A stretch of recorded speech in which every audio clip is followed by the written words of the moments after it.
Whatsoever is not of faith is sin. Faith begins where the will of God is. Once beloved in evangelical circles, Kenneth Copeland, known for his loud speeches and powerful delivery, has received a life-changing verdict.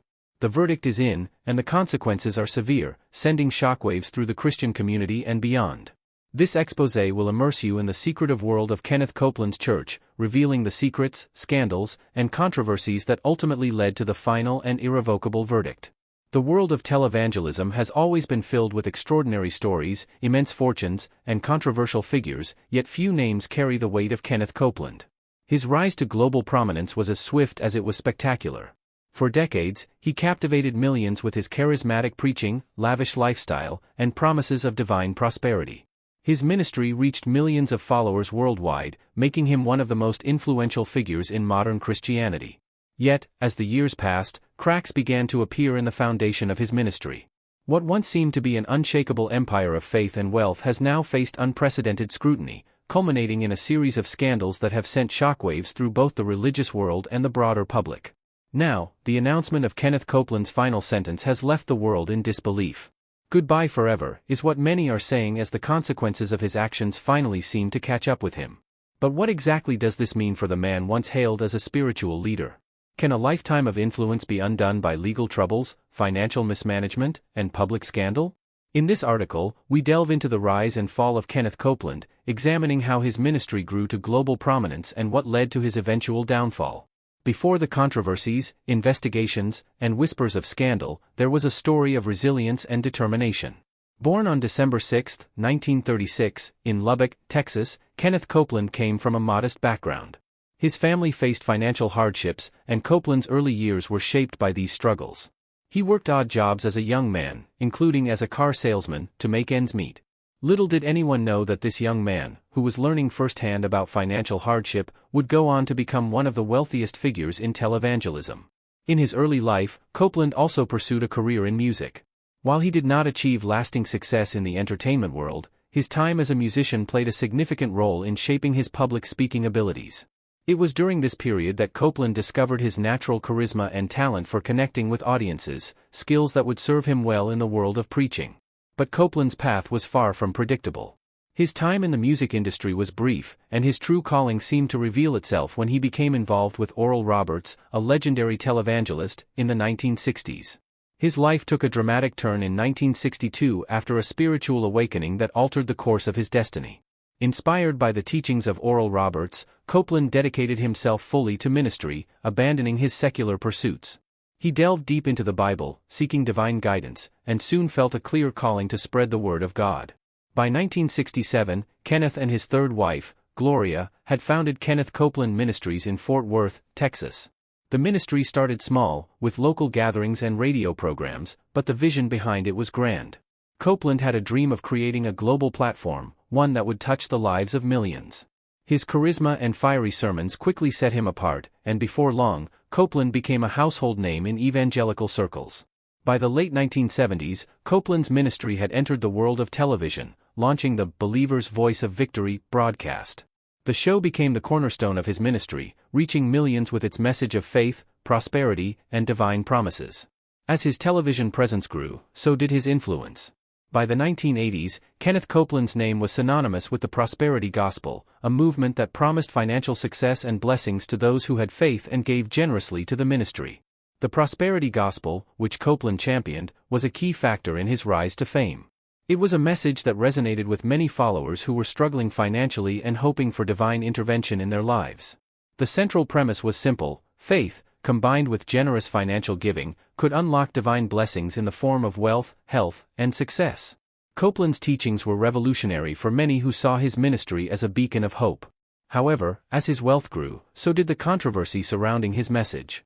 Critics began to argue that Copeland and others in the prosperity movement were distorting Christian doctrine. They accused him of manipulating the faithful, encouraging them to sow financial seeds into the ministry with the promise of miraculous financial breakthroughs. But for many, those promises never materialized. Instead, some followers found themselves sacrificing financially with little to show for it. Despite the mounting criticism, Copeland remained steadfast in his beliefs. He defended the prosperity gospel, arguing that wealth was a sign of divine favor and that his teachings were grounded in biblical truth. His supporters admired his unapologetic embrace of prosperity, while his detractors saw it as a dangerous distortion of Christian principles. As Kenneth Copeland's ministry flourished, so did his wealth. By the 1990s, Copeland had amassed a fortune that few could have predicted when he first began his journey. With an estimated net worth of over $300 million, Copeland's lifestyle became the subject of widespread attention, and not just for his preaching. At the center of this controversy was his sprawling 1,500-acre estate in Fort Worth, Texas. The mansion, valued at over $7 million, stood as a symbol of Copeland's immense wealth. Inside, the mansion boasted 18,000 square feet, with 6 bedrooms, 6 bathrooms, and stunning views of Eagle Mountain Lake.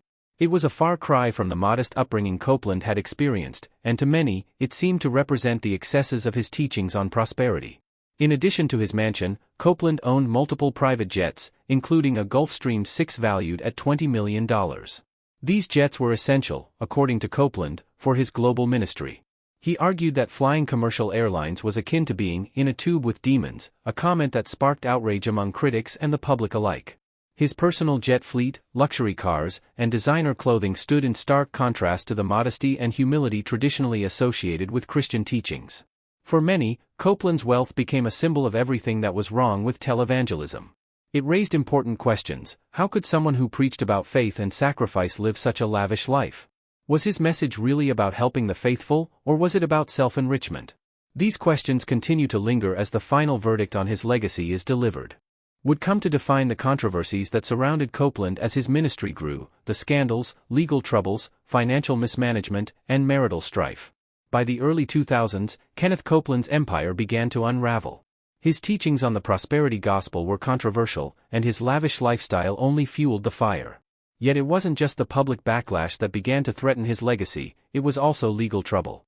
In 2007, Copeland's ministry came under investigation by the U.S. Senate as part of a broader inquiry into the financial practices of televangelists. The investigation, led by Senator Chuck Grassley, sought to determine whether Copeland and other televangelists were abusing their tax-exempt status and misusing ministry funds. Copeland's ministry resisted the investigation, refusing to provide key financial documents, which only added to the suspicions surrounding his operations. For years, Copeland had been accused of financial mismanagement, including redirecting donations meant for charitable purposes to fund his luxurious lifestyle. Investigations into these claims intensified, but Copeland maintained that everything he did was above board. However, the allegations persisted. Whispers of a final reckoning began to circulate. Kenneth Copeland's final sentence, the end of an era. As Copeland's legal troubles mounted, his personal life also began to unravel. His marriage to Gloria, which had been a cornerstone of his ministry, came under increasing strain. Insiders began to reveal that their decades-long relationship was facing unprecedented challenges. Could the once unshakable Copeland household be on the verge of falling apart? And now, the final sentence looms. For many, this moment has been a long time coming. Copeland, who once held the world in his grasp, now faces the consequences of his actions. The legal charges against him, the financial improprieties, and the personal scandals have all come to a head. Kenneth Copeland's final sentence may very well mark the end of an era for his ministry and for the prosperity gospel movement as a whole. As the world watches, the question remains, what will this final sentence mean for Copeland's legacy? Will his influence be erased by the weight of these scandals, or will his message continue to resonate with his followers? Only time will tell. But one thing is certain, Kenneth Copeland's story is far from over, and his final reckoning may have only just begun. The aftermath, a man confronted by his own empire. As the world watches the closing chapter of Kenneth Copeland's ministry unfold, the reverberations of his legal battles and public scandals continue to echo through the halls of televangelism. In a quiet, almost surreal twist, Copeland's final reckoning is not just a reflection of his actions but also a reflection of the larger world of religious broadcasting that he helped shape. To some, this is the inevitable collapse of a man who had risen too high and gone too far. To others, it is simply the closing of a chapter, the end of an era in the long and complex history of televangelism. For those who had followed Copeland's career from the beginning, the downfall was difficult to reconcile with the man they had once admired. He had been a symbol of success, a living testament to the power of faith, a man who had not only preached about prosperity but had lived it. His rise had been meteoric, and his influence was undeniable. Yet as his ministry's finances came under increasing scrutiny and as his lavish lifestyle began to dominate the narrative surrounding him, many began to wonder if Copeland had lost touch with the very principles he once espoused. The final years, an aging icon in a changing world. In the years leading up to his downfall, Copeland's health had started to show signs of decline. At the age of 88, his once vibrant energy seemed to fade, and he found himself increasingly unable to maintain the demanding schedule of a global ministry. The stresses of legal battles, financial scrutiny, and personal issues had begun to take their toll. Some close to him noted that he had become more introspective, often pondering the legacy he would leave behind. Yet despite the looming challenges, Copeland remained defiant, convinced that his ministry had done more good than harm. In interviews, he frequently reiterated his belief in the prosperity gospel and defended his lavish lifestyle, arguing that his wealth was a direct result of his obedience to God. But his critics were growing louder. Former followers, once enamored by his teachings, now denounced him as a charlatan who had used their faith as a means to amass wealth. The rise of social media and investigative journalism had made it easier for the public to access information about Copeland's life and ministry, leading to a wave of backlash that threatened to undo years of influence. As Copeland continued to battle legal and financial troubles, rumors began to surface that his relationship with Gloria was not as solid as it had once seemed. Although they had been a strong and united front for decades, whispers of infidelity, emotional distance, and growing tension between the couple started to surface. Some sources claimed that Gloria, long a staunch supporter of her husband's ministry, had grown increasingly disillusioned with the direction in which he was taking their empire. Whether or not these rumors were true remains unclear, but the public perception of their relationship began to shift. For many, the once untouchable couple was no longer the perfect image of marital and ministerial success. The legacy: what happens when faith becomes fortune? Now, as Kenneth Copeland's legal issues take center stage, his once unshakable legacy is being re-evaluated. For all the millions of followers who watched his broadcasts, bought his books, and contributed to his ministry, the question that looms largest is whether the prosperity gospel was ever truly the path to salvation or whether it was simply a vehicle for self-promotion. In the broader context of American Christianity, Copeland's story is both a cautionary tale and a symbol of the excesses that have come to define certain strands of modern evangelicalism. His life, which began in relative obscurity, became a microcosm of the tension between spiritual and material wealth. His teachings resonated with a deeply aspirational audience that saw faith as a gateway to financial success, but it also alienated many within the traditional Christian community who felt that the gospel had been distorted beyond recognition. One thing is certain: Copeland's story is a reflection of the world he inhabited, a world where faith and wealth often collided in ways that many found troubling. His rise to prominence was made possible by the very television networks and media platforms that continue to shape the religious landscape today. His willingness to embrace technology and media as tools for ministry set a precedent for future televangelists, but it also exposed the inherent dangers of turning religious conviction into a marketable commodity. The controversy surrounding Copeland has left a lasting impact on the prosperity gospel movement. Many of his followers, who had once believed in his message, now find themselves disillusioned by the very teachings that once brought them hope.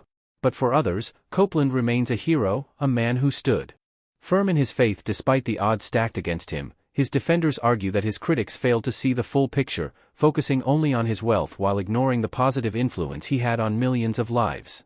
New facts, insights into Kenneth Copeland's inner circle, and hidden secrets in the wake of Copeland's downfall. Some startling revelations have begun to surface, shedding light on the inner workings of his ministry and the secrets that had been carefully guarded for decades. One of the most shocking revelations came from a former high-ranking member of Kenneth Copeland Ministries, who spoke anonymously about the financial practices that took place behind the scenes. According to this source, Copeland's empire was not as financially transparent as it appeared. While Copeland repeatedly claimed that his ministry was a non-profit organization, insiders alleged that a significant portion of the funds donated by followers was funneled into private accounts controlled by Copeland and his inner circle.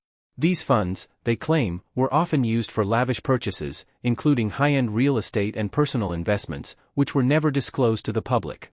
Furthermore, the source revealed that Copeland had established a network of businesses and shell companies, all operating under the guise of supporting his ministry's mission. These businesses, which included real estate holdings, private aviation services, and luxury car dealerships, were allegedly used to funnel ministry funds into Copeland's personal wealth. While these claims have yet to be fully substantiated, they have added fuel to the fire of accusations that Copeland used his ministry for personal gain. Laughter is a deterrent to pain. Now, he said, at Johns Hopkins. John Hop, you know what I'm saying, Hopkins University, they have proven it, and they have people that lead in laughter. They lead in laughter. They'll say, "I don't have anything to laugh about," and they'll say, "That's all right. You just go ahead." Your physical brain and body cannot tell the difference between a put-on laugh and a real belly laugh. Wow, it works. And like I said, a merry heart does good like a medicine. So the joy of the Lord is our strength, yes. So how do we count it all joy? Well, ha, ha. Music, HAAA, ha, ha. The Associated Press said that Joe Biden is president. Laughter. In addition to these financial revelations, new details about Copeland's personal life have emerged. For years, he had been known for his fiery sermons and public persona, but behind the scenes, it is alleged that he was a far more private and complex figure.